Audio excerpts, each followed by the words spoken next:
Welcome to घटना study YouTube channel. दोस्तों, हाल ही में घटित होने वाले कुछ समसामयिक घटनाओं से संबंधित आज का पहला इंपॉर्टेंट प्रश्न है। 3 मई 2024 को संपन्न AFC अंडर 23 एशियन कप 2024 का खिताब किसने जीता है? ऑप्शन डी राइट आंसर है, जापान ने। AFC अंडर 23 एशियन कप 2024 ये जीता है जापान ने। ऑप्शन डी राइट आंसर है। इस प्रश्न से संबंधित अन्य इंपॉर्टेंट पॉइंट है। AFC अंडर 23 एशियन कप 2023 यह एक फुटबॉल प्रतियोगिता है और यह इस फुटबॉल प्रतियोगिता का छठा संस्करण रहा था और इसका आयोजन एशियाई फुटबॉल फेडरेशन AFC के द्वारा किया गया और ये आयोजित हुई है 15 अप्रैल 2024 से 3 मई 2024 तक। मेज़बान देश रहा था कतर और प्रतिभागी टीमों ने 16 टीमों ने भाग लिया था।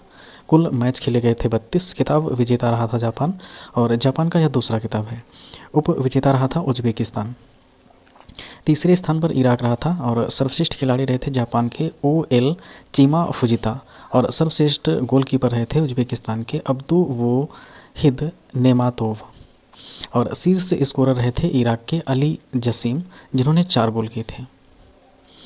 अगला प्रश्न है, भारत के पहले स्वदेशी बम वर्षक मानव रहित विमान यानी कि AWD-200B के संबंध में निम्न कथनों पर विचार कीजिए। पहला कथन है, 3 मई 2024 को बेंगलुरु स्थित रक्षा और एरोस्पेस प्रौद्योगिकी फर्म फ्लाइंग वेज डिफेंस ने भारत के पहले स्वदेशी बम वर्षक मानव रहित विमान FWD-200B का अनावरण किया। और दूसरा कथन है, इसकी पेलोड क्षमता 100 किलोग्राम है। और तीसरा कथन है, इस विमान की अधिकतम गति 275 मीटर प्रति घंटा है। पूछा गया है उपयुक्त कथनों में से कौन से कथन सही हैं? तो ऑप्शन सी राइट आंसर है, केवल पहला और दूसरा कथन सही है, यानी कि बेंगलुरु स्थित रक्षा और एरोस्पेस प्रौद्योगिकी फर्म फ्लाइंग वेज डिफेंस ने भारत के पहले स्वदेशी बम वर्षक मानव रहित विमान FWD-200B का अनावरण किया और इसकी पेलोड क्षमता 100 किलोग्राम है। प्रश्न से संबंधित अन्य इंपॉर्टेंट पॉइंट है, AWD-200B यह एक भारत का पहला स्वदेशी बम वर्षक मानव रहित विमान है जिसका अनावरण 3 मई 2024 को किया गया है और अनावरण करता है बेंगलुरु स्थित रक्षा और एरोस्पेस प्रौद्योगिकी फर्म फ्लाइंग वेज डिफेंस। और इसका उद्देश्य है महंगे बम वर्षक मानव रहित विमान आयात पर भारत की निर्भरता कम करना और मेक इन इंडिया पहल को बढ़ावा देना। पेलोड क्षमता 100 किलोग्राम है। वर्गीकृत मेल मानव रहित लड़ाकू हवाई वाहन मध्यम ऊंचाई लंबी एंड योरेंस के रूप में और अधिकतम गति 200 किलोमीटर से 370 किलोमीटर प्रति घंटा है और इसकी सहन शक्ति है 12 से 20 घंटे। लैस है ऑप्टिकल निगरानी, पेलोड और सटीक हवाई हमलों के लिए मिसाइल जैसे हथियारों से। अगला प्रश्न है, NPCI इंटरनेशनल पेमेंट्स लिमिटेड यानी कि अगला प्रश्न है, NPCI इंटरनेशनल पेमेंट्स लिमिटेड और बैंक ऑफ नामीबिया के मध्य हस्ताक्षरित समझौते के संबंध में निम्न कथनों पर विचार कीजिए। पहला कथन है, 2 मई 2024 को NIPL ने घरेलू यूनिफाइड पेमेंट्स इंटरफेस यानी कि UPI के समान इस अफ्रीकी राष्ट्र के लिए एक डिजिटल भुगतान प्रणाली विकसित करने हेतु बैंक ऑफ नामीबिया के साथ एक समझौते पर हस्ताक्षर किए हैं। दूसरा कथन है, इस साझेदारी के तहत NIPL बैंक ऑफ नामीबिया को वित्तीय सहायता प्रदान करेगा।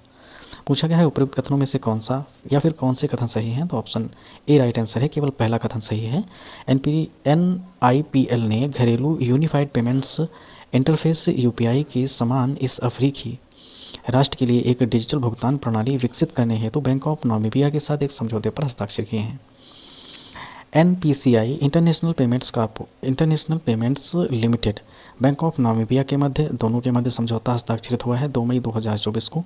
किस लिए? घरेलू यूनिफाइड पेमेंट्स इंटरफेस UPI के समान अफ्रीकी राष्ट्र के लिए एक डिजिटल भुगतान प्रणाली विकसित करने हेतु। इससे बढ़ावा मिलेगा वास्तविक समय में व्यक्ति से व्यक्ति यानी कि P2P और व्यापार भुगतान लेन देन में व्यक्ति के व्यापारी P2M। समझौते में शामिल हैं घरेलू और अंतर्राष्ट्रीय भुगतान नेटवर्क और अंतर संचालनीयता दोनों के साथ। अगला प्रश्न है, हाल ही में जारी धार्मिक जनसांख्यिकी परिवर्तन 1950 से 2015 नामक रिपोर्ट से संबंधित निम्न कथनों पर विचार कीजिए। यह रिपोर्ट गृह मंत्रालय भारत सरकार द्वारा जारी की गई। दूसरा कथन है, इस रिपोर्ट के अनुसार भारत में वर्ष 1950 से 2015 तक बहुसंख्यक आबादी में 7.82% की गिरावट आई है। पूछा गया है उपयुक्त कथनों में से कौन से कथन सही है? तो ऑप्शन बी राइट आंसर है, केवल दूसरा कथन सही है, यानी कि इस रिपोर्ट के अनुसार भारत में वर्ष 1950 से 2015 तक बहुसंख्यक आबादी में 7.82% की गिरावट आई है। संबंधित अन्य इंपॉर्टेंट पॉइंट हैं, धार्मिक सांख्यिकी परिवर्तन 1950 से 2015 की रिपोर्ट जारी की गई है। कब? मई 2024 को। किसके द्वारा जारी की गई है? प्रधानमंत्री की आर्थिक सलाहकार परिषद के द्वारा। रिपोर्ट की प्रमुख बातें हैं। इस रिपोर्ट में 167 देशों में धार्मिक अल्पसंख्यकों की हिस्सेदारी का विस्तृत विश्लेषण प्रदान किया गया है। इसके अनुसार भारत में वर्ष 1950 से 2015 तक बहुसंख्यकिक आबादी में 7.82% की गिरावट आई है। यह दक्षिण एशियाई देशों जैसे कि म्यांमार के बाद दूसरी सबसे बड़ी गिरावट है। भारत में अल्पसंख्यक समूहों जैसे कि मुस्लिम, ईसाई, बौद्ध और सिखों की हिस्सेदारी में वृद्धि हुई है, जबकि जैन और पारसियों की आबादी में गिरावट दर्ज की गई है। वर्ष 1950 में हिंदू आबादी 84.68% थी, जो वर्ष अगला प्रश्न है दोस्तों, 10 मई 2024 को किसने भारतीय नौसेना के नए चीफ ऑफ पर्सनल कॉप का कार्यभार ग्रहण किया है?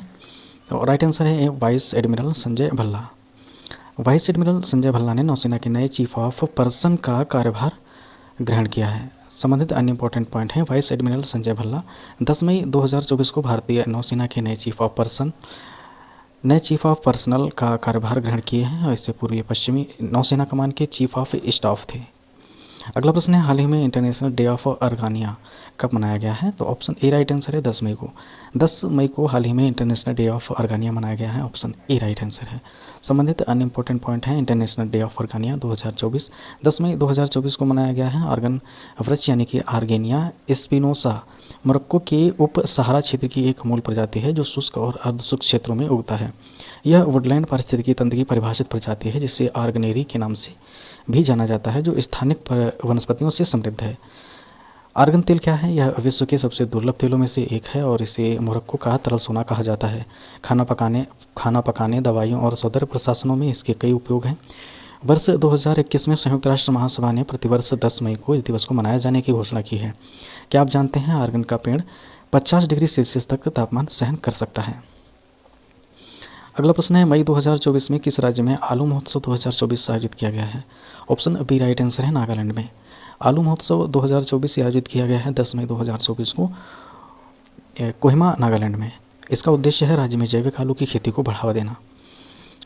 और रिलेटेड स्टैटिस्टिक है, नेशनल हार्टिकल्चर बोर्ड के अनुसार आलू उत्पादन करने वाले शीर्ष 5 राज्य वर्ष 2020-21 से 2022 उत्तर प्रदेश, पश्चिम बंगाल, बिहार, गुजरात और मध्य प्रदेश। अगला प्रश्न है, हाल ही में यूरोपीय संघ और भारत की 14वीं आतंकवाद विरोधी वार्ता 2024 कहाँ आयोजित हुई है? ऑप्शन सी राइट आंसर है, नई दिल्ली में। हाल ही में यूरोपीय संघ और भारत की 14वीं आतंकवाद रोधी वार्ता 2024 नई दिल्ली में आयोजित हुई है। अन्य पॉइंट हैं, 14वीं आतंकवाद विरोधी वार्ता 2024 से 7 मई 2024 को आयोजित हुई है यूरोपीय संघ एवं भारत के बीच। कहाँ? नई दिल्ली में। वार्ता की सह अध्यक्षता की है यूरोपीय बाहरी कार्रवाई सेवा में सुरक्षा और रक्षा नीतियों के निदेशक जो ऑनके वालफोर्ड और विदेश मंत्रालय में आतंकवाद निरोध के संयुक्त सचिव राजदूत के.डी. देवल ने। इस अवसर पर दोनों पक्षों ने आतंकवाद की सभी रूपों और अभिव्यक्तियों की कड़ी निंदा की और आतंकवाद विरोधी चुनौतियों से निपटने में अंतर्राष्ट्रीय सहयोग को बढ़ावा दिया।